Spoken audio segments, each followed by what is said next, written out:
Olá pessoal, bom dia, boa tarde ou boa noite. Aqui é o professor Eduardo Bittencourt e na nossa aula de hoje a gente vai discutir sobre resistência ao cisalhamento do solo, no caso, aplicações na prática.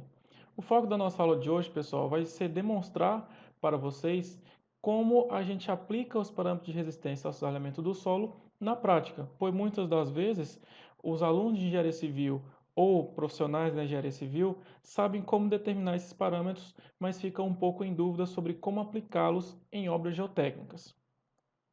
Como a introdução a esse assunto, nós temos que saber inicialmente que os parâmetros de resistência do solo são dois. O primeiro, o ângulo de atrito, e o segundo, a sua coesão. E que existem duas maneiras de determinar esses parâmetros de resistência. Uma através de correlações com o SPT e a segunda a partir de ensaios de resistência ao cisalhamento, no caso o cisalhamento direto e o ensaio triaxial. Para a determinação a partir das correlações com o SPT, existem diversas formulações internacionais e nacionais. Contudo, para o ângulo de atrito, existem duas formulações bem utilizadas. No caso, nós temos a de Godoy, de 1983, em que ele determina que o ângulo de atrito é dado por 28 mais 0,4 NSPT. Outra formulação muito utilizada a nível nacional é a de Teixeira, de 1996, em que ele determina que o ângulo de atrito, neste caso, é dado por raiz de 20 vezes o NSPT mais 15.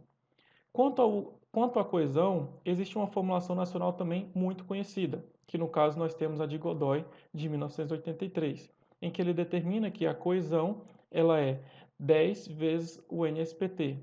Lembrando que, nesse caso da coesão, ela é dada em kPa. E para a determinação dos planos de resistência através de ensaios, nós temos em primeiro lugar o ensaio de cisalhamento direto, que nesse caso nós temos aqui uma figura ilustrativa demonstrando corpos de prova sendo preparados, os quais são colocados nessa caixa bipartida. Para quê? Para que após ela ser inserida numa máquina de cisalhamento direto, demonstrado nessas duas figuras, esse corpo de prova cisale. De que forma que ele vai cisalhar? Essa caixa bipartida, a sua porção inferior, ela se encontrará fixa nessa máquina, enquanto que a porção superior poderá se deslocar horizontalmente. Desta forma, ao aplicar uma força nessa porção superior dessa caixa, o corpo de prova tenderá a cisalhar. E de que forma esses parâmetros são demonstrados os seus resultados neste ensaio? Nesse caso, nós temos aqui uma figura demonstrando um gráfico de tensão cisalhante versus deslocamento relativo, em que cada um dos três ensaios, denotados por A, B e C, possuirão diferentes tensões normais. E no caso, elas geralmente são 50, 100 e 200 kPa em linhas gerais. E que cada uma delas, por possuírem diferentes tensões normais aplicadas no topo desse corpo de prova, elas possuirão diferentes tensões de pico, tensões cisalhantes, demonstradas por esses picos em cada uma dessas curvas. E que esse resultado ele é ilustrado num gráfico de tensão cisalhante versus tensão normal. Como eu falei, cada corpo de prova possuirá uma tensão normal diferente e que cada uma delas possuirá um ponto de resistência de pico, em que nesse caso o ponto A é denotado por essa tensão de pico neste caso, o ponto B essa tensão de pico e no ponto C esta respectiva tensão de pico. E que após possuir pelo menos 3 pontos de tensão máxima de tensão de cisalhamento, é feito uma reta, é inserida uma reta a que melhor se ajusta a esses pontos. E como que a gente obtém dessa forma a coesão e o ângulo de atrito através desse gráfico? A sua coesão vai ser o ponto dessa reta que intercepta o eixo da ordenada, ou seja, o eixo da tensão cisalhante, em que nesse caso é denotado por esse valor aqui de C. E o ângulo de atrito é denotado pela inclinação da curva em relação ao eixo horizontal. E que nessa figura, né, inserindo, por exemplo, essa reta em que ela parte do ponto zero da curva não, do eixo, denota-se que, neste caso, a coesão desse material vai ser zero, pois ele iniciou do ponto zero no eixo da ordenada. E que a sua equação da tensão de cisalhamento ela é dada por coesão mais tensão normal, ou sigma, versus tangente de φ, ou ângulo de atrito, em que ela é muito importante ser determinada. Aqui nesse gráfico, nós temos um estudo realizado de um artigo que foi publicado no Cobranseg em 2018, demonstrando um exemplo típico de um gráfico de tensão cisalhante versus tensão normal, em que no caso, nessa curva em azul, ela é denotada pela tensão máxima, ou seja, os pontos obtidos nessa reta são por meio das tensões de pico de cada um dos ensaios.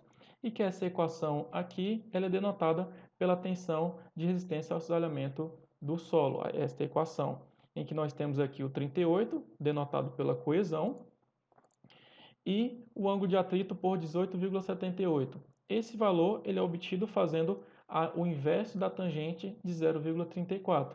E que aqui demonstra-se que o ponto que a reta intercepta o eixo da ordenada é denotado pela sua coesão, de aproximadamente 38.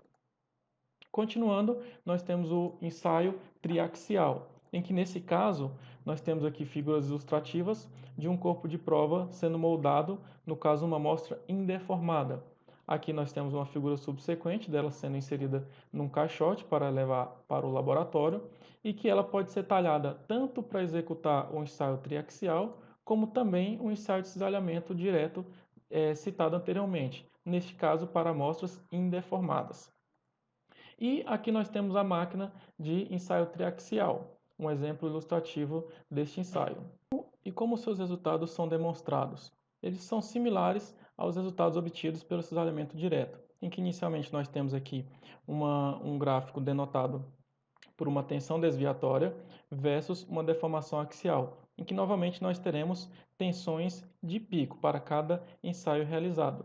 E que nessa figura aqui nós temos novamente um gráfico de tensão cisalhante versus tensão normal, em que essa reta novamente, que é a envoltória de resistência do solo, ela é formada a partir de uma reta que melhor se ajusta a cada um dos círculos de Mohr obtido neste ensaio, em que ela é ajustada através do ponto em que tangencia cada um desses círculos.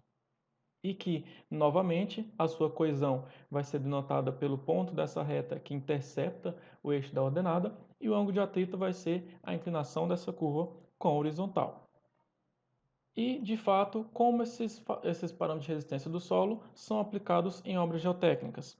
Em primeiro lugar, nós temos o exemplo de fundação direta, no caso, uma sapata, por exemplo, em que, para determinar sua capacidade de carga pelo método de Terzagh-Peck, 1967, temos a equação da ruptura geral, representada por essa equação.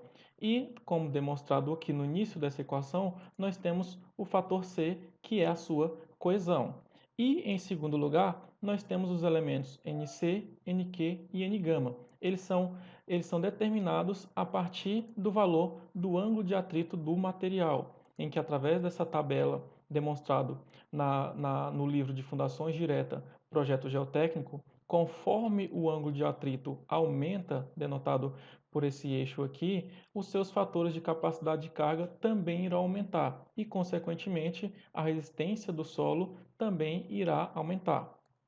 E que, além disto, a relação entre o ângulo de atrito e a coesão, através desse gráfico em que o ângulo de atrito está no eixo da ordenada e a coesão no eixo da abscissa, a relação entre esses dois parâmetros vai determinar que tipo de ruptura essa fundação direta vai possuir, em que nós temos a ruptura geral, local ou por funcionamento, em que nós temos, por exemplo, caso um determinado material tenha um ângulo de atrito de 20 e uma coesão de aproximadamente 50, de 40 mais ou menos, nós temos, por exemplo, uma ruptura local, em que ela irá determinar qual tipo de equação utilizar para determinar a resistência desse solo.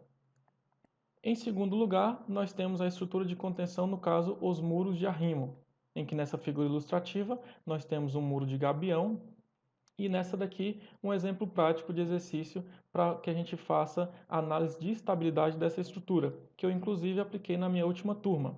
E que nesse caso de estrutura de contenção em muro de arrimo, devem ser feitas 4 análises. A análise contra o tombamento do material, análise contra o deslizamento, análise de capacidade de carga da fundação e estabilidade global. e que todas essas análises nós devemos utilizar os fatores de resistência ao cisalhamento do solo, os parâmetros, o ângulo de atrito e a coesão, e que sem eles é impossível realizar todas essas 4 análises. Em terceiro lugar, nós temos novamente outra estrutura de contenção, uma obra geotécnica, nesse caso uma estaca-prancha, em que nós temos algumas figuras ilustrativas da utilização de estaca-pranchas, e aqui uma imagem demonstrando as forças de empuxo ativo e passivo, ocasionando forças nessa estrutura de estaca-prancha. E que para realizar a análise de estabilidade dessa estaca-prancha, o seu equilíbrio, faz-se necessário novamente ter em mãos os parâmetros de resistência do solo, ângulo de atrito e coesão. E aqui nós temos uma figura ilustrativa em que tem-se os seus determinados parâmetros desse material para verificar a sua estabilidade, no caso um exercício de graduação.